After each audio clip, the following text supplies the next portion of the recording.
Aloha, beautiful. Great to have you back. Don't miss out on any episode. Follow me on Facebook where you will receive additional information. Just look for Tita May. And for now, I wish you lots of new inspirations. Aloha, my dear ones, and welcome to today's episode of I Am Aloha. We just had 2 portal days and a new moon behind us, and probably a little bit shaky. And now we're going straight to the weekend, and I hope that you will be able to relax and to, just be kind to yourself.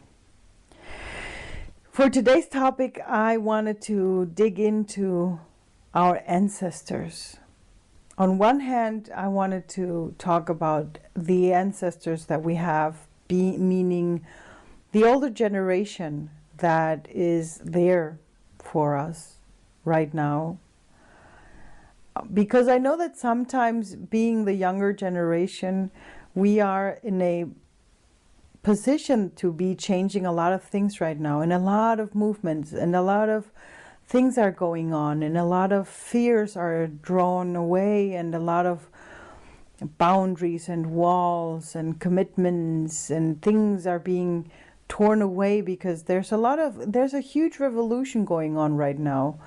A consciousness change and shift that we're doing. And sometimes the older generations are a little bit afraid of that because it's moving very fast, or maybe because they don't know, they can't really handle it, they can't really see so good what those changes are going to be. And I think that's something that sort of separates the generations a little bit and makes us feel different, maybe a little.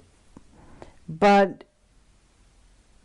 I find it a little bit sad that we are having the separations of the generations, because there's still so much of the older generations that we can rely on, that we can, where we can use their suggestions and their support.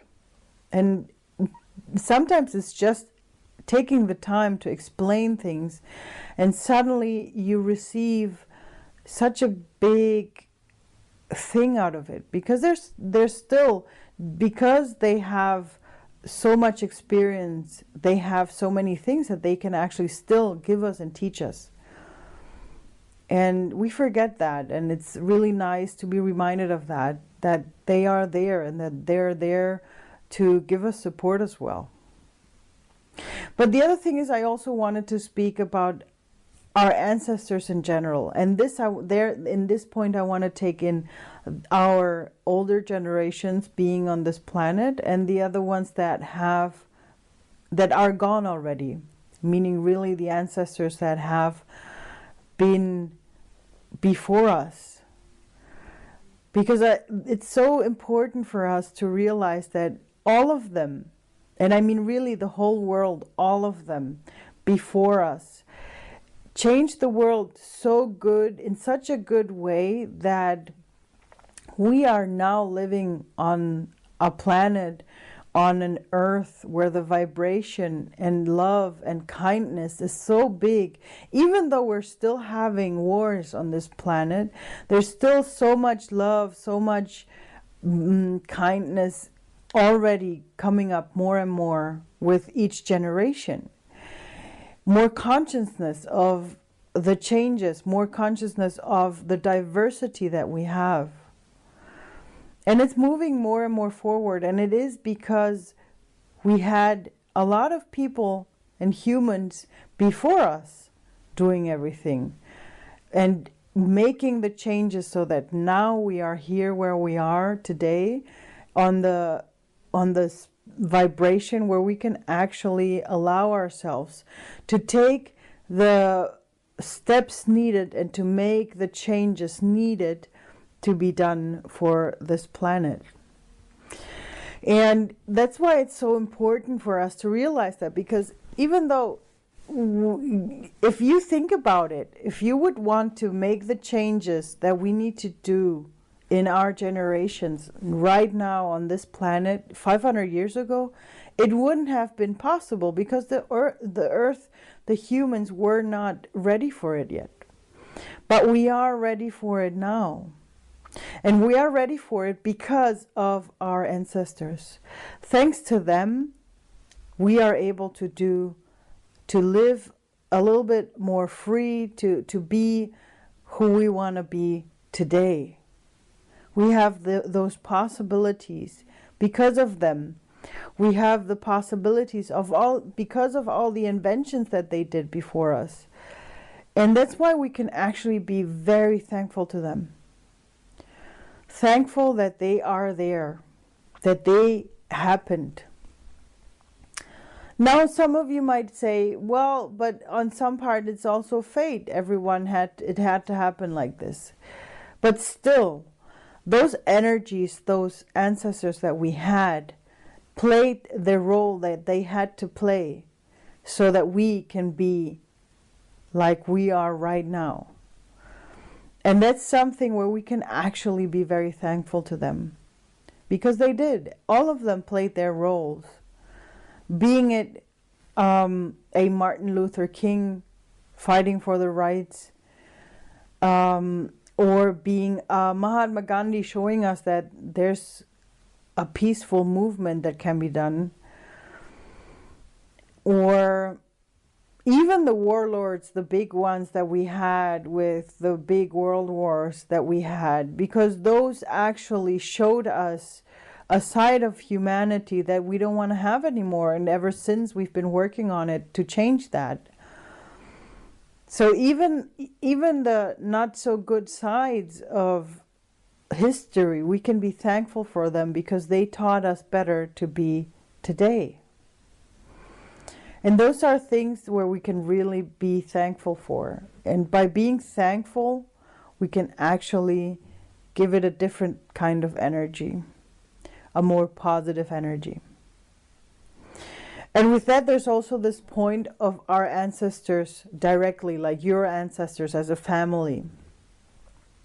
Because in a lot of spiritual books and readings, you read about the ancestors showing us or giving us certain, I would say like topics, like fears, angers, pain that was caused from one generation to another, and that was taken with, and goes on and on over generations. But the thing is that we concentrate only on those bad things, which is good because we need to release those things as well. And we only release them once we become aware of them, and then we work on them, and then we transform them, and then we release them. And we're doing that like all the shamans do that, not only for the generation that you're in, but also for the generations that came before you and all the generations that come after you. So it's a really big deal, and it's really beautiful doing works like that. And so I am very thankful for everyone who does that, because you're doing it on one hand for your own family, but also to lift the vibration of the world itself as well. But the thing is that the concentration is a lot of times, or a lot in those points, in the negative points. But the thing is to realize that there is such a beautiful thing that you can actually receive from your ancestors, which are all the positive gifts. When we speak about gifted people, it's such a big word to have gifted people, but you have gifts as well that your family has given to you. Each of us has gifts that we learned. It's like a trait that runs in your family. Like sometimes I see those people that have my great-grandfather was a lawyer, and my grandfather was a lawyer, and my dad was a lawyer, and now I have to be a lawyer. And it's good if you like it. If you like being a lawyer, then maybe that's the trait of your family. But maybe there's something else that you like. Maybe you're very handy with other things. So it's okay not to have, like not to have to follow into the same job as your ancestors. I'm not talking about that kind, but I mean like, like trades. Mm, for example, let me say, I'm going to give you as an example my family. My mom and my dad, both of them are very handy. They like handiwork. My dad, I know in one of the houses we lived in, he like rebuilt the whole thing himself. And my mom, on the other hand, is very handy with crafty things. She can do like sew dresses and clothing, and she can bake you like a real wedding cake, or she can do she can do, how do you call that, like accessories like rings and necklaces and things like that. She does all those things herself. So you see how my parents are very crafty, and that's not their job, their main job. My dad worked as a mechanic, and my mom's an MT, medical technical assistant. So they have different jobs, but this is kind of like their trade, that they actually are very handy people. And that makes them even better in their jobs, of course, because they're used to having, on one hand, the creativity, and having this like, how would you say, like curiosity for new things as well. So, and that I know, for example, my grandmother is the same way. My mom's mom, she's extremely curious as to new things, like how to do new crafty things. So there I know that the crafty trait comes from her side. So my grandmother has it, my mom has it, and actually I have it too. I had it locked away a long time, but once I realized, hey, I have this passion for it as well, it was amazing. I might not be doing like crafty things. I did knitting sometime and crochet, but right now I'm doing like, I'm making my own deodorant, I'm making my own hand creams. I'm more into those kind of things. But it's the same trait. It's the same, how do you say, curiosity, and it's the same gift. I would call it a gift to have this opportunity to be able to do this. It's wonderful. Another thing, for example, that can also be a gift that you receive from your family is it's everywhere, like having a special knowledge of certain things, but also like having a special, how do you call it, like character side. One of the things my dad's extremely good at is he's very good at speaking in front of people. I know that some people have problems with that. And once I realized I can do that too. And I realized that actually it took me a while to like really realize it. But that was like when I had my first speech in front of over 50 people. And I realized it went well, so easy for me. It was really like nothing, not hard for me to do it. And I realized that I'm actually really good at it. And my dad's good at it too. And my sister's good at it too. So it's a nice trait that or character side that we inherited from my dad. And I'm not really sure whose side he got it from, but I know he's got it from our ancestors as well. So you see what I mean? It's basically this having, like, if you're a little bit conscious of yourself, you will realize, you will see what you have, which sides you have, which character sides you inherited from your ancestors. And you can actually be really thankful for that, because it's not always the bad sides. They also, all of them have at one point or another, they have a good trait, a good gift that they gave to you, that you got from them. And you can be actually very thankful for that because that helps you to move on, to become this great person. Once you realize where your gifts are, where your good sides are, those things that really are fun for you to do, that you do in an easy way without, and like some people might, for them it might be hard, but for you it's easier because you have this gift from your family. And for that, I recommend, like, if you have, because I know in the Western world it's a little bit lost, to have like an altar for your ancestors. And by that, you don't have to like build anything. You can just find a nice corner somewhere where you can put up some pictures. I would recommend only using the dead ancestors, not the living ones. And every now and then putting on a candle for them. You know, a small tea light is enough as well. And they're just happy because you're giving them their space. And maybe you can even go to this corner or to that space that you make for them, and then you just ask them for help. And I mean, like, really, literally, it's almost a little bit like praying to them, like saying, hey, I have this problem, or I'm looking for a job, or I need this and that. And when you ask them, they will really help you. And even if you're not if you're not good in communicating with ancestors or the other world, or, you know, like spirit world, don't worry, they will hear you anyhow, and they will find a way to give you a response. Maybe not like directly, but you will find, like, maybe 1 or 2 days later, you'll find a stranger giving you a sentence that really hits you, or someone else actually giving you an advice, you know, and or maybe even you stumbling upon a newspaper where a job is in, where you can that's actually the perfect job for you. They will find a way to watch over you, to give you the advice that you need, and to help you. You can trust in that. And I think that that's a really nice thing to do for them.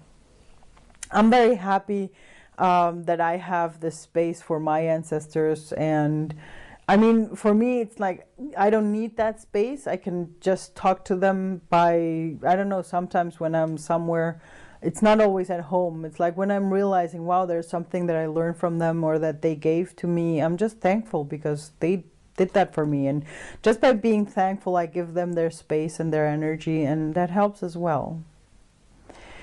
But as an exercise for this week, I wanted to give you another one, which I find so amazingly beautiful. And I think I've already told you, but it's like when you walk as if 3,000 ancestors are walking behind you. And this is so powerful, because if you imagine that all your ancestors are there to help you, to guide you, but not just that, they're just there to support you. And now imagine that you're standing there, and behind you is, and I mean, you know how it gets more and more the more generations you go back. And now imagine that all of them are behind you. I would even recommend to you, like, if you can, during the next couple of days, stand in front of a mirror and just imagine how they are standing behind you. And when you walk, and when you go to work, and when you are home or just walking around, they're walking behind you. I bet you'll see some change in your posture and also in your energy field. You're gonna feel stronger, because you know they are there, and they're there to support you, and that's awesome. Yeah. Yeah, I hope you like this exercise, and this is all I just wanted to say, because I think ancestors are amazingly important for all of us, because thanks to them we're here. And I think it's okay to look at all the negative things that we need to transform from them, but it's also, and maybe even more important, to see all the gifts that they left us, so that we can move on, and that we can, be the best we can be. With this, I hope that you feel your ancestors' blessings upon you. I hope that you will be able to receive their guidance and support. And I wish you, as always, a great weekend and a good start into next week. Looking forward for more inspiration next week. Have a good time. Bye, guys. Thanks a lot for tuning in again. I hope you were able to get some good takeaways for yourself. Please don't forget to subscribe to my channel and leave a review. And if you'd like to receive some more inspirational information, sign up to Tita May's Weekly Inspirations. You can find the link on my website, titamayola.com. I'm looking forward to inspire you some more, and until then, aloha mahalo, e ho'omaikai kako, e hui ho.